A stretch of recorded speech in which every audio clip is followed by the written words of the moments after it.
Tere! Tere tulemast tagasi ja me lähmegi kohe oma järgmiste esinejate juurde, oma järgmise teema juurde. See teema on, kumb on tähtsam, lugu või laps? Ja meile tulevad rääkima Kärt Anvelt, Eesti Päevalehe vanemtoimetaja. Ja Kertu Jänese, kes on Eesti Ekspressi eluosajuht ja peatoimetaja asetäitja. Ehk siis ajakirjanikud mulle tundub. Päris kõva sõna. Okei, aga hakkame siis pihta. Tere! Just Kertuga siin arutasime praegu, et küll oleks tore, kui me saaks teile kõigile silma vaadata. Et see paganama koroona on ikka kõik asjad nii ära rikkunud, et veebi teel taolisi koolitusi või arutelusid pidada natukene keeruline, eriti kui teema on ka selline päris sensitiivne. Aga no eks me siis üritame kuidagi peale hakata. Me panime, tõepoolest, mõtlesime tükk aega Kertuga, et mis see meie esitluse mõte võiks olla või meie arutelu mõte. Ütlengi teile kohe ära, et me ei hakka mingit loengut pidama, vaid meil tuleb Kertuga omavaheline arutelu. ja mõtlesime, mis see võiks olla ja tõepoolest, kas lugu või laps. Ja selge on see, et me kõik üheselt ütleme loomulikult laps. Aga kas neid lugusid on võimalik teha? Et see on selle asja mõte, et kui laps on seal sees. Ja me väidame, et enamus lugusid on võimalik teha. Mina olen hästi palju paraku tegelenud sellise teemaga nagu laste ja noorte seksuaalne väärkohtlemine. Ja ma mäletan ühte lugu, võib-olla on veel pärast saadetakse ka link või antakse praegu ekraanile, aga see lugu oli, ma arvan, see oli 2016. aastal, kandis pealkirja, et lapseealist kasutütart korduvalt seksuaalselt kuritarvitanud mees saadeti 13 aastaks vangi. Miks ma selle loo just praegu esile tõstan esimesena? Seda seetõttu, et ma olin aastaid ennem seda juba kirjutanud laste seksuaalsest väärkohtlemisest.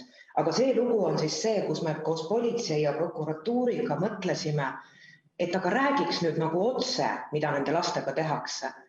Ning me tõime välja väga jõhkrad näited. Kasuisa tiritada voodis juustest, kasuisa on talle noku pissu sisse pannud, kasuisa on talle noku peppusse pannud. See toimub ainult meil kodus. Kasuisa liigutab ennast, kui noku seal sees on. See juhtus ka siis, kui tüdruk oli teises klassis. Kasuisa on talle öelnud, et mine pese ennast puhtaks, tal on pissu must. Neid näiteid oli hulgem. Ja miks ma praegu need esile tõstan on see, et selle artikli peale kirjutasid mulle väga paljud inimesed, nende seas ka pedagoogid, kes avaldasid absoluutselt nördimust, et kuidas me nüüd nii otse sellisest teemast räägime. Kuidas ja miks? Ja ma võin neile aus vastus kohe saata, aga teate, ma olen sellel teemal kirjutanud 10-15 aastat ja te pole mulle kordagi varem kirjutanud. Ja nüüd teid häirisid need konkreetsed näited, mida me välja tõime. Päris elust, et see, mis tegelikult toimub. Et ennem seda, tõepoolest, me kasutasime väljendit lihtsalt, et väärkohtles seksuaalselt. Aga nüüd, kui mustvalgelt need faktid, see, mis nende lastega kodus tehakse, näkku paisati, siis see järsk oli inimestele too much. Ja mind hämmastas see, et kas te siis varem ei ole seda tähele pannud. Ja siin ma tahangi öelda just seda, et neid lugusid on võimalik kirjutada, neid peabki kirjutama. Ehk et laps on kõige tähtsam, aga lugu ei pea kirjutamata jääma. Ja see on ju see koht, kus me saame muuta tegevust paiku. Ma olen väga tihti peale nendest erinevatest lugudest kirjutades, ma olen pannud need lapsed elama üldse hoopis kuskile teise Eesti piirkonda. Olen üritanud muuta, kui vähegi võimalik, natukene ka vanuseid. Ja loomulikult kõik nimed on muudetud. Nutikas lugeja saaks aru, et kui mul kommenteerib näiteks Põhjaprokuratuuri prokurör, siis miks olen ma pannud selle perekonna elama näiteks Läänemaale.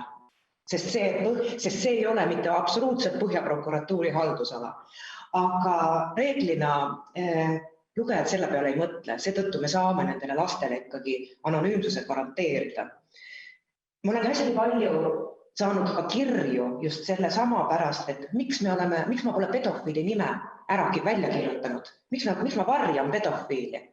Ausõna, ma ei taha neid varjata, aga see on täpselt jälle selle pere ja lapse huvides. Seetõttu on paraku ka pedofiili nimi tihti peale, kui ta ei ole olnud avaliku elu tegelane, eks ole, mis on kõik meediast läbi käinud lood.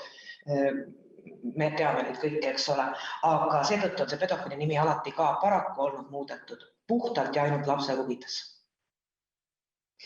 Ma tahtsin Kärdi juhtumit sellega kommenteerida, et kui ta tõi siin selliseid masendavaid näiteid päris elust sõna-sõnalt, et siis mul on tunne, et tihti ühiskonnas on nagu selline eeldus või kahtlustatakse, et ajakirjanikud toovad selliseid õudusi sellepärast välja, et nagu mingist sensatsioonihimust või et klikke koguda, aga tegelikult ma ei tea, ma arvan, et Kärt võib panna käe südamele ja mina ka, et tegelikult, kui me ei räägi asjadest nii, nagu nad päriselt on, siis selle teema problemaatilisus lihtsalt ei jõua inimestele kohale. Kasutades lihtsalt, nagu Kärt rääkis, sõnu väärkohtlemine, see on nagu sisu sellel taga ei ole. Jah, täpselt. Nagu on öelnud, eks ole, ka kui perevägivallast rääkida, mida on öelnud ju ka tegelikult spetsialistid, hakkame rääkima otse. Mees lõi rusikaga naist. Ärme toome pealkirjaks, et naine oli aastaid perevägivalla ohver. Pöörame selle asja teistpidi ja õiget pidi. Ta ju lõi. Ta ju vägistas oma last. Sest mis see on, eks ole? Me räägime asjadest nende nimedega nagu need on. Kahjuks on, jah. Just. Et see paraku tõesti, see on keeruline teema. Et tahtsin tuua siin veel ühe näite. See esimene, millest ma nüüd siin rääkisin, oli kõige hullem. Kui tegelikult Kertu, kui te viitas siin praegu, et me ei kirjuta seda sensatsioonihimust, me ei kirjuta, aga teate, sõbrad, mis on paraku paratamatus? Selliseid lugusid loetakse kõige rohkem. Kas see on siis nüüd uudishimu, on keegi samas olukorras olnud, aga nende selliste lugude loetavus on metsik. Ja kui me nüüd tänapäeva digimaailmas räägime sellest, et kus paberlehtedest minnakse järjest enam ju üle digitaalsete lehetellimuste peale, siis ka sellised lood toovad väga palju digitaalseid tellimusi. Ma ei oska öelda, ma ei ole siin psühholoog, et ma ei oska seda analüüsida, et miks see nii on, aga võib-olla on see hea, et see nii on, et need teemad jõuaksid kohale. Ma loodan, et see ei ole parastamise pärast. Ma arvan, et kahjuks paratamatult mingi osa lugejate seas on ka selliseid, kes teebki seda mingist, ma ei tea, ebatervest uudishimust, aga me ei saa sellepärast ka jätta rääkimata nendest asjadest. Et lugejate hulgas on ka neid, kes võib-olla ei märka selle probleemi laiemat tausta, vaid võib-olla loevadki nende detailide pärast. Aga see on kahjuks paratamatus. Jah, see on kahjuks paratamatus. Mis küsimusi ma ju veel olen saanud, et aga kuidas te nüüd ikka kirjutasite, et ema aitas kaasa või ema teadis. Aga vabandust, kuidas ma selle kirjutamata jätan? Et taaskord tuleme siis oma mullisest välja ja räägime ikkagi asjadest nii, nagu nad on. Kui emad teavad, siis on nad kuriteo kaasosalised. Ja olen tõepoolest kirjutanud ka selliseid lugusid, kus need emad on samamoodi saanud reaalse karistuse. Et me peame need välja tooma. Ei ole see maailm nii mustvalge, et ainult isad, vanaisad või kasuisad sellega tegelevad. Ka ema aitab kaasa ja on kurjategija, kui ta last ei kaitse. Et paraku selliseid juhtumid on päris palju ja ma leian, mis tuleb kirjutada. Ja, aga mulle tundubki, et need lapsed, kes on selle juhtumiga seotud, nad tegelikult ongi selle anonüümsusega ju tegelikult kaitstud. Et sa paned nad teise linna elama, muudad vanust, nagu sa ütlesid, vahel natukene sinna, et me ei saagi siin rääkida, et selliste lugude puhul, et kuidagi, et kas me eelistame nüüd last või lugu.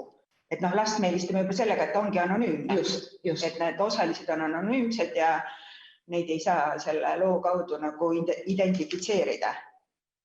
Mul oli veel üks suhteliselt hiljutine lugu ka seksuaalsest väärkohtlemisest. kus siis tegelikult ka ema teadis, mida isa teeb ja see oli siis reaalselt lihased vanemad lastele. Seal oli üks hästi huvitav detail oli tegelikult see, et need ema ja isa olid mõlemad puudega. Tegu ei olnud intellektipuudega. Ma ei taha ka seda puude nime praegu nimetada, ma jätsin ka selle loost seetõttu välja, et see pere oleks seetõttu olnud täiesti identifitseeritud. Lastel ei olnud seda puuet, mis vanematel. Aga ehk siis ma tahangi öelda, et vahel on ka sellised detaile, mis tunduksid hästi huvitavad, aga neid ei saa lihtsalt välja tuua. Taaskord nende samade laste huvides eelkõige siis. Nii, aga kas me läheme oma teise ploki juurde? Hooldusõigus. See on nüüd sinu mängu. Annad sõna järgi. Anna praegu sõna sulle täielikult üle. Et ma võib-olla seda järgmist teemaplokki käsitleksin isegi natuke rohkem läbi ajakirjaniku silmade. Sellepärast, et iga ajakirjanik teab, et eetikakoodeks ütleb, et vanemate vaidlusi laste hooldusküsimustes üldjuhul ei kajastata. Aga ma tahaksingi öelda, et siin on rõhk sellel sõnal üldjuhul.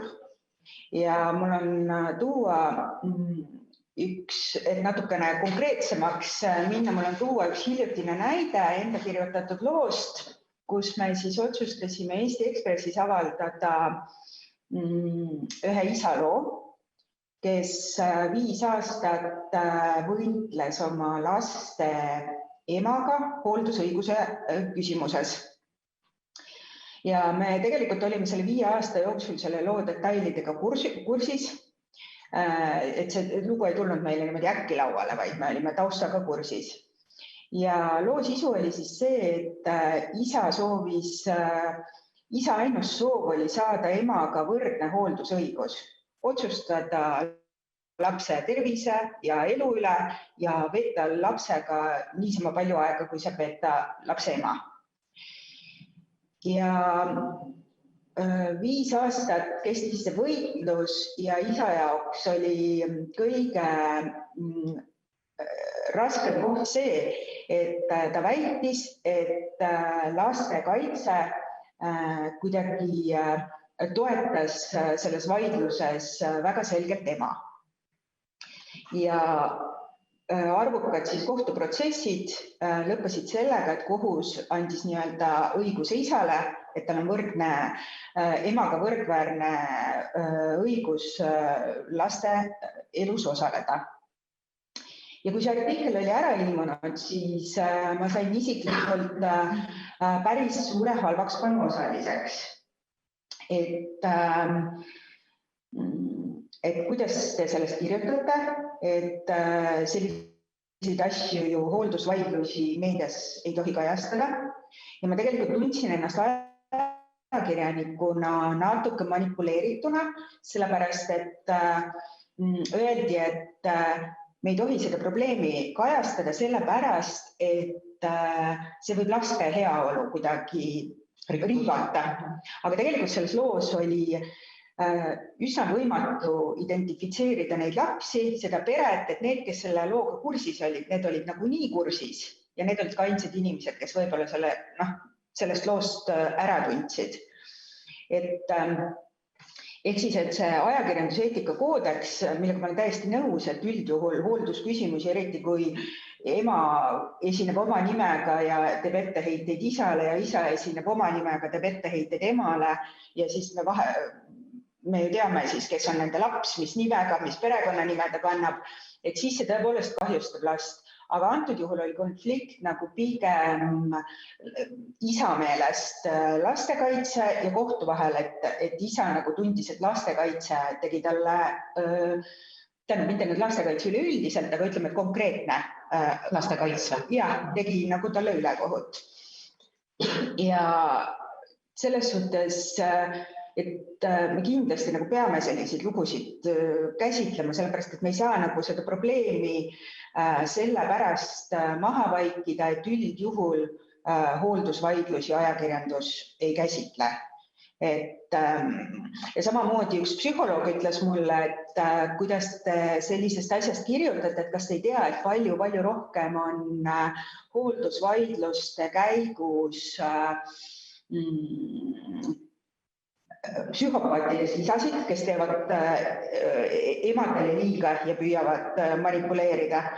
Aga ka see nagu ei ole ajakirjanduslikus mõttes argument, et antud juhul ikkagi tundis isa, et talle tehti ülekohut ja ka sellest tuleb rääkida.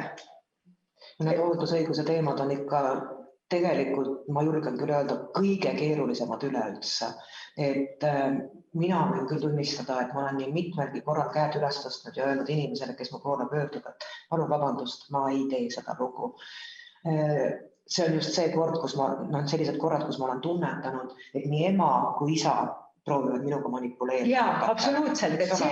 Aga mul ongi tunne, sina oled niivõrd kogenud ajakirjanik, et kogenud ajakirjanik näebki selle läbi ja ta igati kontrollib tausta, et ta oleks täiesti kindel, et see ei ole kellegi kättemaks läbi ajakirjanduse. No siin on ka ju selliseid juhtumid olnud, ma mäletan, kui ma radaris töötasin ja kolleeg tegi siis ka loo ühest perest, kus samamoodi isa võitles oma laste eest.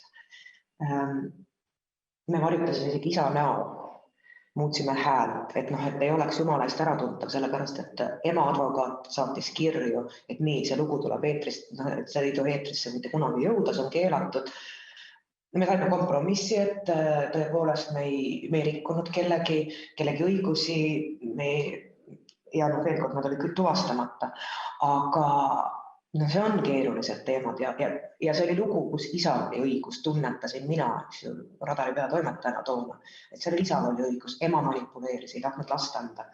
Mul oli hästi huvitav seik, et täiesti juhuslikult ma käisin täna Justiitsministeeriumis ühte lugu tegemas ja meil tuli just hooldusõigusest juttu intervjuu järgselt ja siis see ametnik rääkis selle loo, kuidas perekond oli väga kenasti suutnud asja ära klattida, laps oli 2 nädalat isa juures, 2 nädalat ema juures, aga nüüd sai poeg 16-aastaseks ning teatas, et tema ei viisi enam kohvreid pakkida ja tema jääb nüüd ema juurde elama. Ja kogu tramburai hakkas nüüd, kui laps on saanud, ise on otsustanud, kogu tramburai hakkas ema ja isa vahel uuesti pihta, kuigi otsuse tegi laps, mitte kumbki vanematest. Et mis ma siin kohal tahan ka öelda, et neid lapsi tuleb ikkagi eelkõige võib-olla kuulata. Jah, tõesti hästi hoolikalt läbi mõelda, et kas me selle loo avaldamisega toome mingi probleemi esile, millest me tegelikult peame rääkima. Või me lihtsalt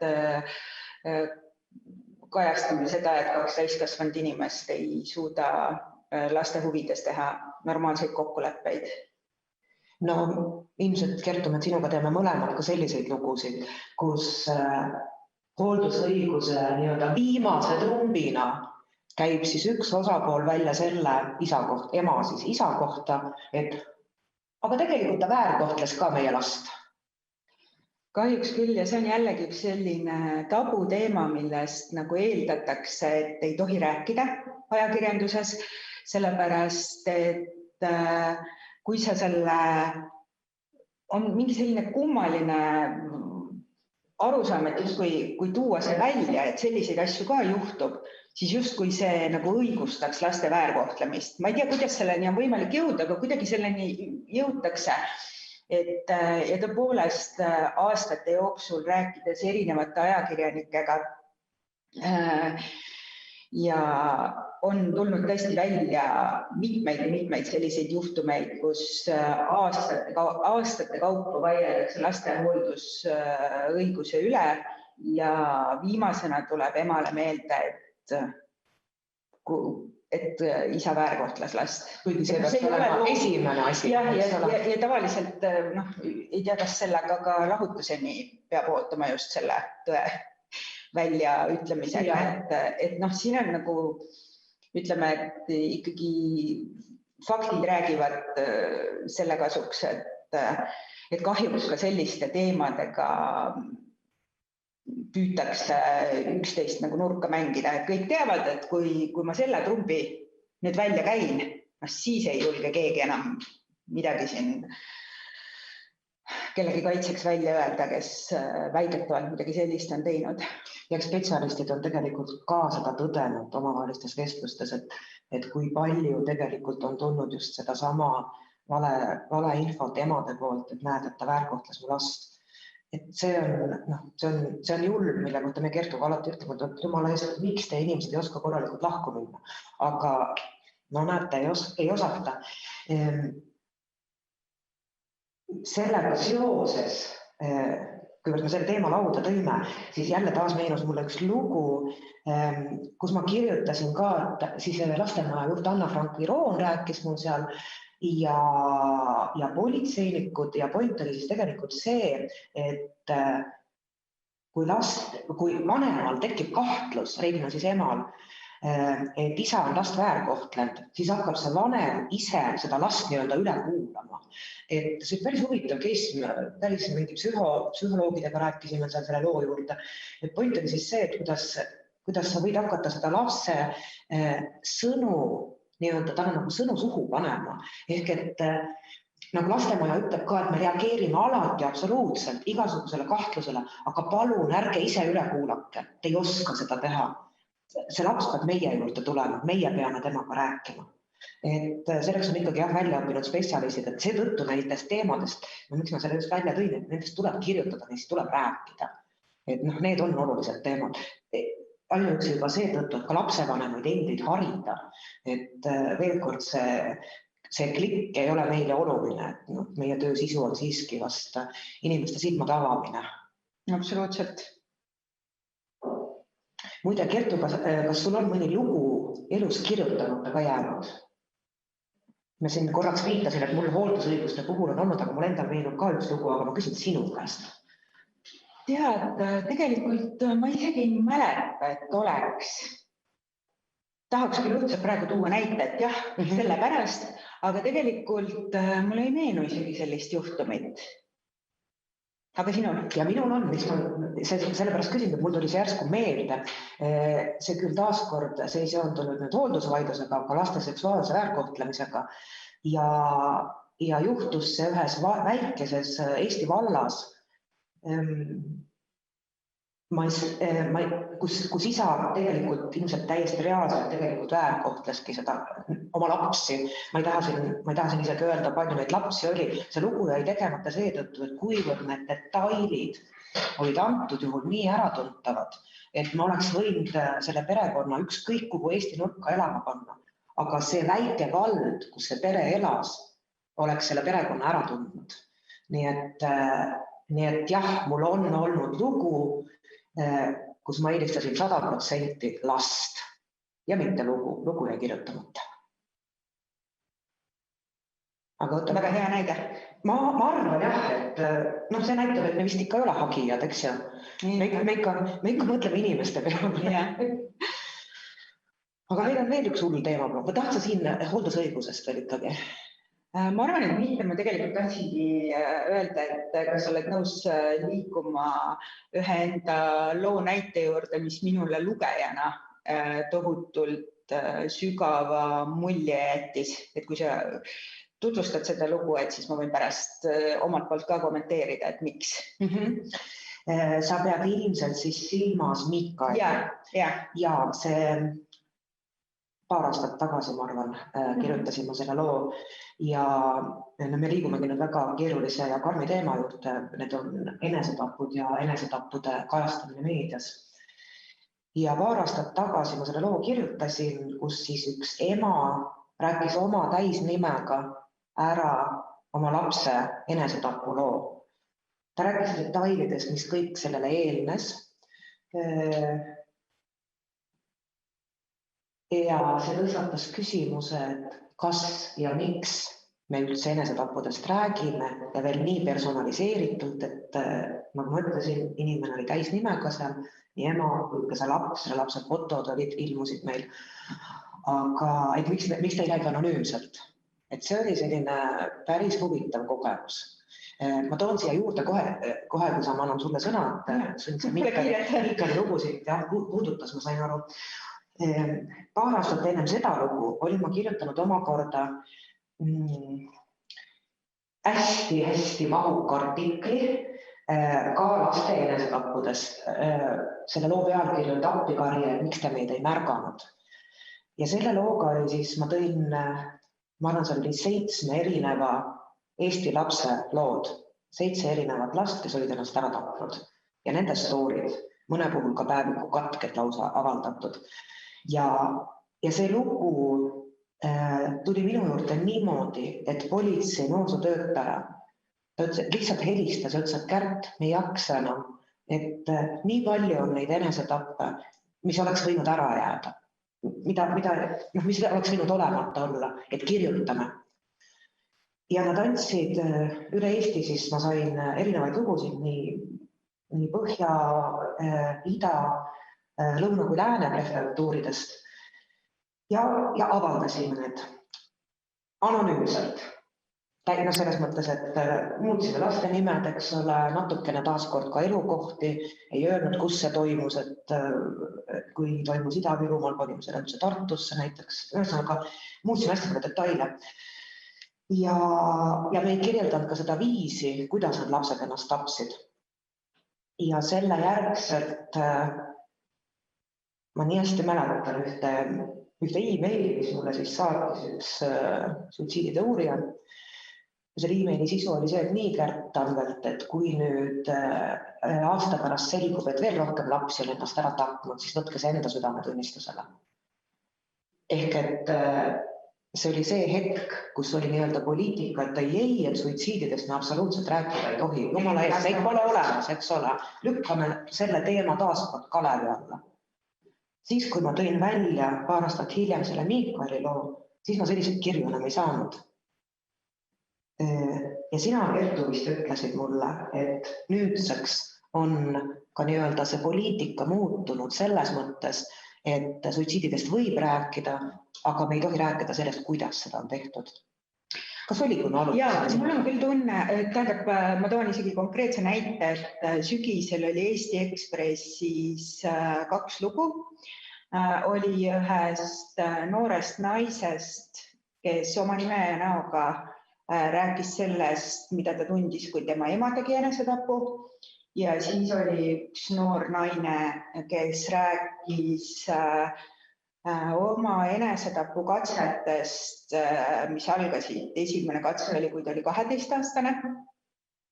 Ja nende lugudega seoses ma suhtlesin mitmete vaimse tervise spetsialistidega, kes on spetsialiseerunud just muuhulgas suitsiidide teemale.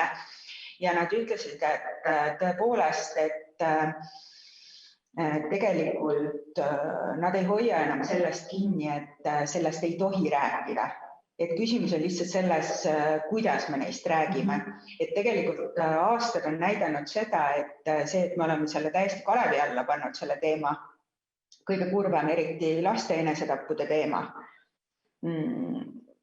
selle probleemi kuidagi täiesti maha vaikinud, see kahjuks ei ole kuidagi seda olukorda parandanud, vaid pigem nagu on see hetkel tõusutrendis, et laste enesetapu katsete arv ju on kasvanud ja väga palju kasvanud ja kahjuks me mitte ühtegi probleemi sellega ei hoia ära, kui me sellest ei räägi. Ja seesama Miikali lugu, ma mäletan, et ma lugesin seda ja 2 poja emana seda lugu, Kärdi lugu lugedes, ma lugesin selle vist 2 või 3 korda järjest läbi sõna-sõnalt, et nagu kuidagi aru saada, et selle kurva näite põhjal, et mida teha, et see mitte kunagi niimoodi ei läheks minu peres, mis on need ohumärgid, mida kuidagi võiks tähele panna. Ja ma ei saa seda teada, kui sellest ei kirjutata. Ja mäletan just ühe meie maja inimesega rääkisin ka, et see Miikali lugu toona purustas digitellimuste, väga kõrged olid need numbrid, digitellimuste ja loetavuste numbrid ja üks meie maja inimene kellega ma juhuslikult sel teemal rääkisin, ütles, et noh, et me ju ei tea, et enamus inimesi võib-olla nagu sensatsioonihimust või kuidagi seda artiklit tahab lugeda ja ma ütlesin talle, et ma ei usu. Et ma ei usu sellepärast, et ma arvan, et enamus inimesi loeb seda just sellepärast, et saada aru, kuidas sellised asjad juhtuvad ja kuidas neid asju ennetada. Et sellel on nagu ikka väga kaugel on see mingi sensatsiooni himus. Absoluutselt ja tegelikult väga õige, et sa selle just niipidi välja tood praegu, sellepärast, et Miikali ema Heivika ütles, et ta just sellepärast seda lugu tahabki rääkida avalikult oma nimega ja oma näoga, et äkki see hoiab ära mõne lapse enesetapu. Ja kindlasti hoidiski. Ma usun ka, ma südamest loodan, sest see ema nagu nii südamlikult rääkis ju ka sellest, et mida ta ise arvas, mida ta tegelikult valesti tegi, mida ta ei märganud, mida ta piisavalt ei märganud. Ja mis tegelikult nende lugude tagajärjel ju heas mõttes on väga oluline, et Riigikogu muutis ka psühhiaatrilise abi seadust, et alaealised saavad nüüd ka ilma vanema nõusolekuta psühhiaatri poole pöörduda. Varem nad seda ju ei saanud. Mis oli kõige absurdsem asi. Absoluutselt, just. Laps ei saa pöörduda psühhiaatri poole.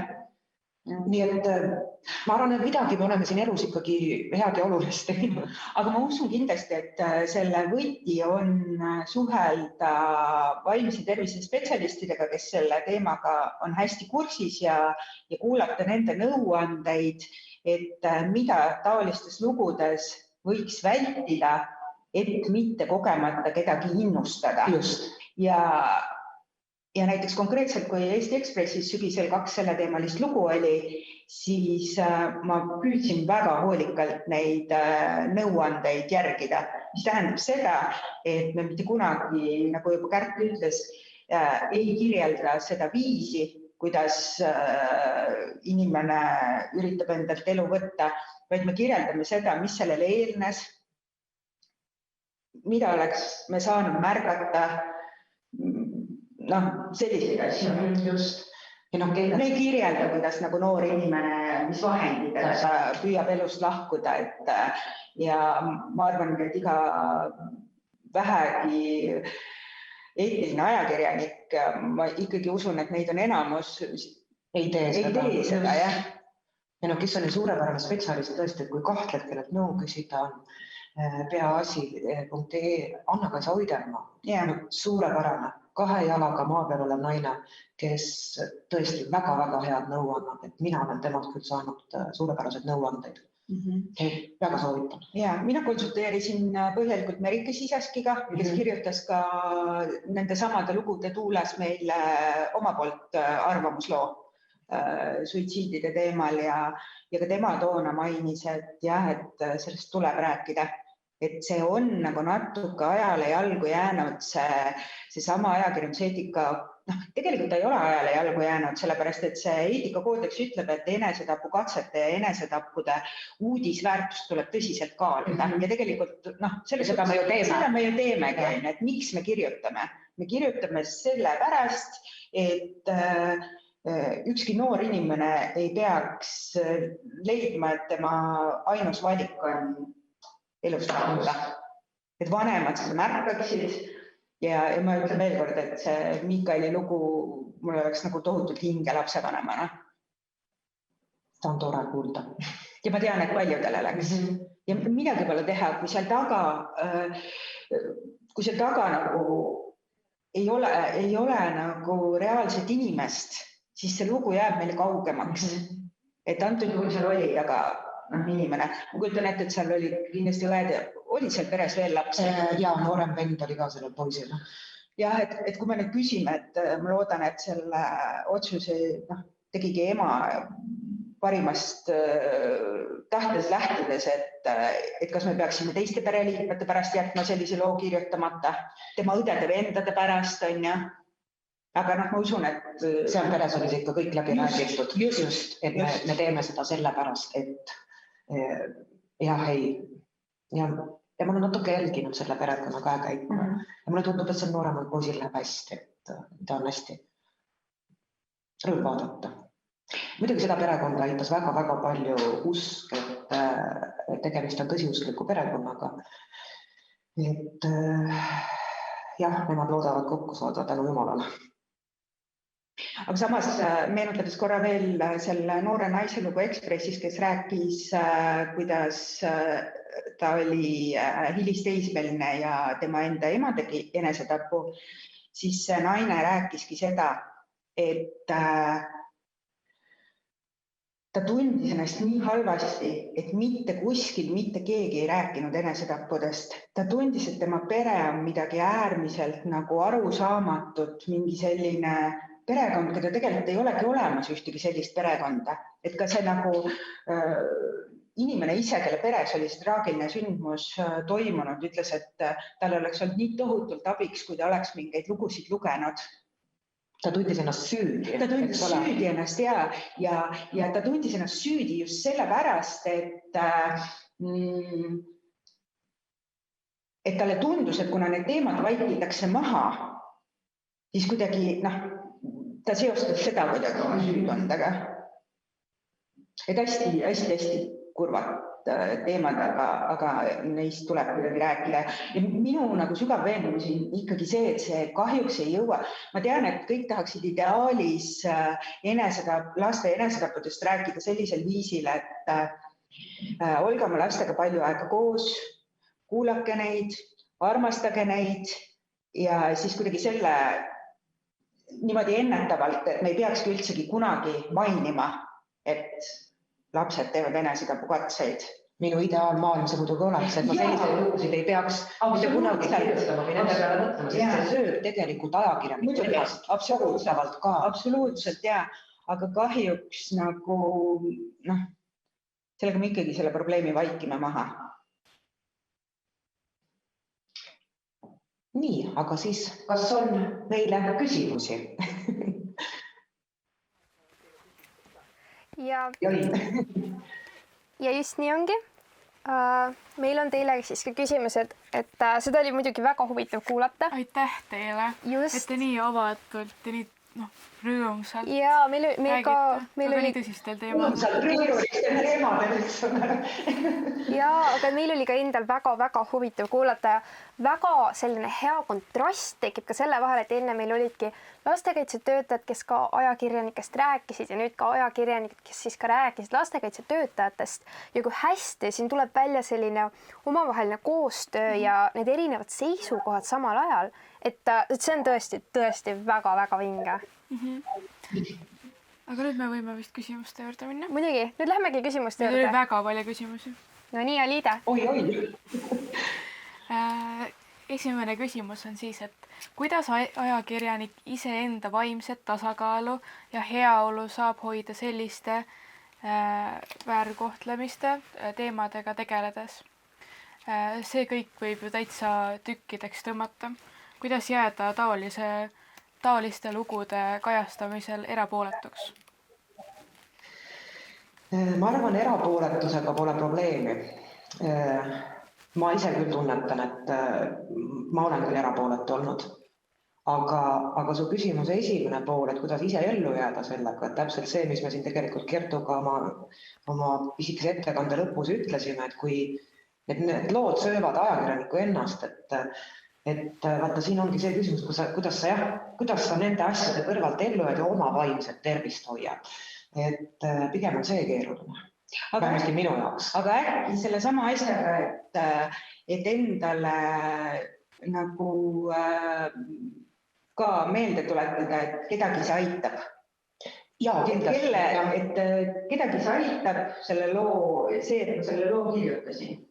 Jah, see on ka see, aga mis ma siit ka alati ütlen, et kui sellised kohutavalt keerulised ja võib-olla nüüd väga pikka aega olnud lood on ajakirjaniku sulest tulnud, siis oleks ülioluline, et ajakirjanikul oleks normaalne boss, kes ütleb nii, võta endale pikk nädalavahetus ja tõmba nüüd hinge.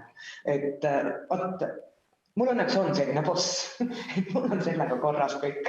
No, ja koer aitab, jumala eest, koer. Ja koeraga jalutamas käimine, siuksed asjad, alkohol ei aita, seda ma tean, julgen küll öelda. Hästi teeb vist tõesti head. Jaa, see on tõsi. Aga ses mõttes jah, aga kui üldse, ma lähen nüüd järgmise küsimuse juurde kohe, et kui need lood, me kogu aeg räägime nendest lugudest ja kuidas need üldse jõuavad siis nagu ajakirjanikeni, et ennem te mainisite, et üks oli lausa, et politseinik ise helistas ja ütles, et nüüd aitab. Ega seksuaalsed väärkohtlemised, neid ajakirjanik ise ei leia. Need ongi koostöö ja siin ma ütlengi, see on ikkagi puhtal koostöö prokuratuuri ja politsei uurijatega. Niisama nad ei tule, sest need lood on teatavasti kohtus kõik kinnised. Nii et tuleb endale väga hea allikate võrk teha. Sa pead olema usaldusväärne ajakirjanik, keda ka prokurör usaldab. Et nende alati räägitakse ju rohkem kui see, mis jõuab tegelikult lõpuks ajalehte või raadiosse või teleekraanile. Alati räägitakse rohkem. Aga kõigest ei saa lihtsalt kirjutada. Ehk et mida mina alati olen öelnud, ajakirjaniku valuuta on usaldusväärsus ja väga hea allikate võrgustik. Kõik.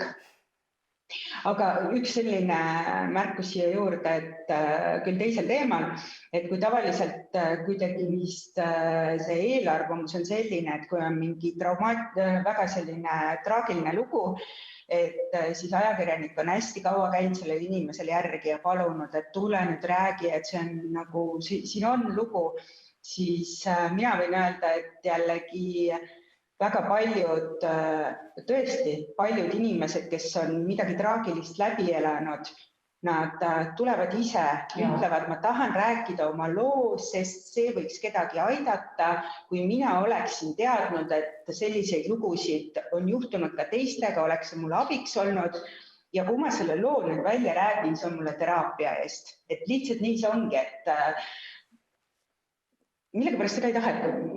Midagi peaks ei taheta uskuda. Jah. Vähemalt minuga on seda juhtunud. Ega mina ei oleks Miikal ja tema ema kusagilt ise üles leidnud. See käis ikka natukene teistmoodi, jah.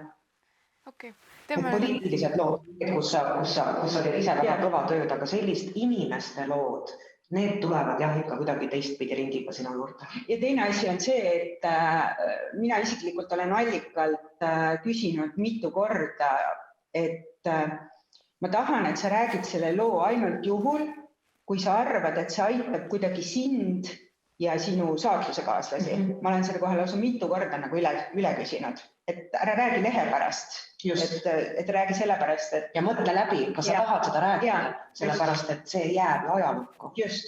Kõik märk on maas. Teeme nüüd kiire mängu. 3 küsimust ja 2 minutit. Väga hea plaan. Nii, esimene küsimus. Kuidas te veendute, et teie kirjutatud lugu ei kahjusta last? Läks? Kui laps on täiesti anonüümseks tehtud, siis ta ikkagi ei saa kahjustada last. Et minu arust see on kõige selgem. Ja nagu me oleme öelnud, kui me oleme ta hoopis teise kohta elama pannud, vanust muutnud, rahvust muutnud, no ei kahjusta. Et siis võib-olla tunneb... Me peame olema kindlad. Aga siis võib-olla tunneb ära selle lapse ainult see inimene, kes nagu nii peensusteni selle looga kursis on. Ehk siis sellest nagu ei ole enam suurt vahet. Nii, järgmine küsimus. Kas lugejate reaktsioon läbi puudutavate väärkohtlemiste lugude kajastamisel on kuidagi muutunud alates 2016. aastast? Endiselt loetakse kohutava suure huviga. Vahel on isegi natukene kurb, et võib-olla sa oled teinud mingi väga olulised, ma ei tea, sotsiaalpoliitilise analüüsi, mida keegi ei loe ja siis tuleb see väärkohtlemise lugu ja seda loetakse tõhutult. Nii et jah, ma pigem ütlen, et numbrid on ühed ja samad. Ja kohe veel üks küsimus. Kuidas tulete toime loos kajastatavate isikute palgatud esindajate tekitatud õigusliku survega? Oi. Meil on advokaat. Meil on firmas ka väga hea advokaat, kellelt on võimalik iga hetk nõu küsida. Ja ega on ju väga tegelikult ka lugusid, mis on ennem ikkagi meie advokaat läbi vaadanud. Yeah. Et tänapäeva maailmas on hullumaja, sa võid, ma ei tea, Robert Sarvet saad kohe ja 100 hagi kaela, kui mingigi asja valesti kirjutad. Ja võib-olla ikkagi ka see, et meie ettevõte on korduvalt tegelikult öelnud, et nad aitavad, nad seisavad ajakirjaniku taga, nad pakuvad seda juriidilist nõu, et see on ka hästi oluline, et ajakirjanik ei jää üksi. Jah, just. Ja nüüd meil on tagasiside ja arvamus kuulajalt. Nii. Mul on pigem arvamus, mitte küsimus teemadest, ükskõik kui tundlikud need on. Tuleb rääkida. Küsimus on pigem selles, kuidas lugu kirjutada, kajastada, mitte kas kirjutada või kajastada. Just nii. Ja see oli ikka tõeliselt vinge küsimuste maraton. Aitäh teile. See oli väga äge oli kuulata. Kõik, mul ei ole sõnu. Meil on täna väga head esinejad. Ja